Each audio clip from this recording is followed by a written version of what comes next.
সম্রাট বাবর একজন স্বপ্ন দ্রষ্টা, যিনি তরবারি ও কলম দুটো দিয়েই ইতিহাস লিখেছিলেন।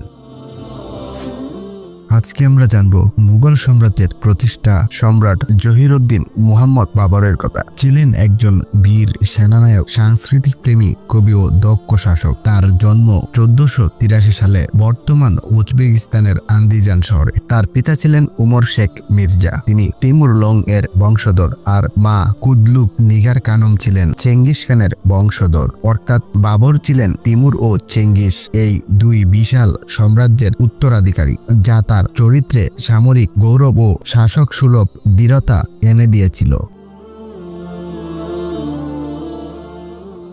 বাবর মাত্র 11 বছর বয়সে তার পিতার মৃত্যুর পর ফারগানা রাজ্যের সিংহাসনে বসেন, কিন্তু এই রাজ্যটি ছোট ও অস্থিতিশীল ছিল। পার্শ্ববর্তী উজবেক ও আফগান গোত্রগুলোর হামলা, অভ্যন্তরীণ বিদ্রোহ সব মিলিয়ে তরুণ বাবরকে শুরু থেকেই এক অনিশ্চিত রাজনীতি ও যুদ্ধে ঝাঁপিয়ে পড়তে হয়। তবু তার মধ্যে ছিল অসাধারণ নেতৃত্ব সাহস। 1497 সালে মাত্র 14 বছর বয়সে তিনি ঐতিহাসিক সমরকন্দ দখল করেন, যা ছিল তিমুর লং এর রাজধানী এবং মধ্য এশিয়ার সবচেয়ে সমৃদ্ধ নগরগুলোর একটি। কিন্তু পরবর্তীতে তিনি ফারগানা হারান এবং সাময়িকভাবে সমরকন্দের নিয়ন্ত্রণও হারিয়ে ফেলেন। এই উঠানামার জীবনেই তাকে বাস্তববাদী করে তোলে এবং একদিন বৃহত্তর সাম্রাজ্য গঠনের স্বপ্ন জাগায়। সালটা 1504। বাবর আফগানিস্তানের কাবুল দখল করেন। এখান থেকেই শুরু হয় তার শক্তিশালী সাম্রাজ্য গঠনের প্রকৃত যাত্রা। কাবুলে তিনি নতুন শাসন গড়ে তোলেন, সেনাবাহিনী পুনর্গঠন করেন এবং দক্ষিণে ভারতের সমৃদ্ধ ভূমির দিকে দৃষ্টি দেন। সেই সময় ভারত ছিল বিভক্ত। দিল্লির লোদি সুলতান, রাজপুত রাজারাও অনেক স্বাধীন রাজ্য পরস্পর প্রতিদ্বন্দ্বিতায় লিপ্ত ছিল। বাবর ভারতের ঐক্যহীনতা বুঝতে পারেন এবং মনে করেন এখানে তিনি তার ভাগ্য গড়তে পারবেন। তিনি নিজের স্মৃতিকথা তুজুক-ই-বাবরিতে লিখেছেন, ভারতের সম্পদ অফুরন্ত, কিন্তু এর শাসকরা ঐক্যবদ্ধ নয়।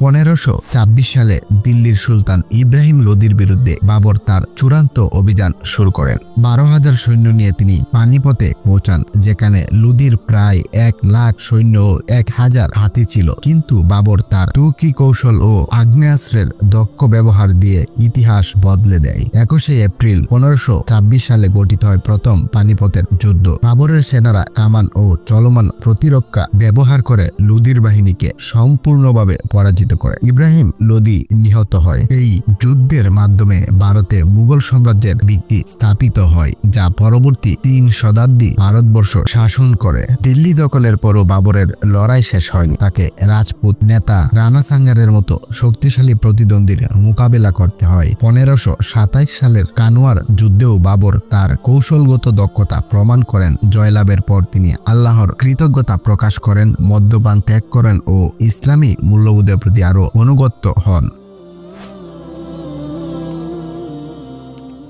বাবর নতুন প্রশাসনিক কাঠামো গড়ে তোলেন। ভূমি সংস্কার, সৈন্যবাহিনীর বেতন কাঠামো, কর ব্যবস্থায় শৃঙ্খলা ইত্যাদি চালু করেন। তিনি সেনানায়ক হলেও শাসক ও কূটনীতিতে ছিলেন সুবিবেচক। তার শাসনের ন্যায় বিচার, শৃঙ্খলা ও সংস্কৃতির বিকাশ ঘটে। বাবর কেবল যোদ্ধা ছিলেন না, তিনি ছিলেন একজন সাহিত্যিক, কবি ও প্রকৃতিপ্রেমী। তিনি তুর্কি ভাষায় তুজুক-ই-বাবরি নামের আত্মজীবনী রচনা করেন, যা পরে ফার্সিতে অনুদিত হয়। এই গ্রন্থে তিনি নিজের যুদ্ধ, ভ্রমণ, রাজনীতি ও প্রকৃতির প্রতি ভালোবাসার বিবরণ দিয়েছিলেন। তার ভাষা ছিল স্বচ্ছ, বর্ণনামূলক ও মানবিক। তিনি ফুল বাগান ও স্থাপত্য ভালোবাসতেন। দিল্লি ও আগ্রায় তিনি পার্শ্ব রীতিতে বাগান তৈরি করেন, যা পরবর্তীতে মুঘল গার্ডেন নামে খ্যাত হয়। তার নান্দনিক দৃষ্টিভঙ্গি পরবর্তী সম্রাটদের হুমায়ুন ও আকবরের মধ্যেও প্রভাব ফেলেছিল। 1530 সালে 24 ডিসেম্বর আগ্রায় বাবর মৃত্যুবরণ করেন মাত্র 47 বছর বয়সে। তার মরদেহ কাবুলে স্থানান্তর করা হয়, যেখানে আজও বাবরের বাগান এ তার সমাধিত অবস্থিত। বাবর স্বল্প সময় শাসন করলেও তিনি ভারতীয় ইতিহাসে এক যুগান্তকারী পরিবর্তন আনেন। তিনি একটি নতুন সাম্রাজ্যের ভিত্তি স্থাপন করেন, যা পরবর্তীতে আকবর, জাহাঙ্গীর ও শাহজাহানের যুগেও প্রসারিত হয়ে ভারতের রাজনৈতিক ও সাংস্কৃতিক রূপ সম্পূর্ণ বদলে দেয়। সম্রাট বাবর বাবর ছিলেন একাধারে যোদ্ধা, কবি ও দার্শনিক শাসক। তার জীবন ছিল সংগ্রাম, সাহস ও স্বপ্নের প্রতীক। ছোট্ট রাজ্য থেকে শুরু করে তিনি গড়ে তুলেছিলেন এক বিশাল সাম্রাজ্য, যা শতাব্দীর পর শতাব্দী ধরে ভারতীয় সভ্যতাকে প্রভাবিত করেছে। তার তীক্ষ্ণ বুদ্ধিমত্তা, সামরিক কৌশল ও মানবিক দৃষ্টি তাকে ইতিহাসের এক অমর সম্রাটে পরিণত করেছেন।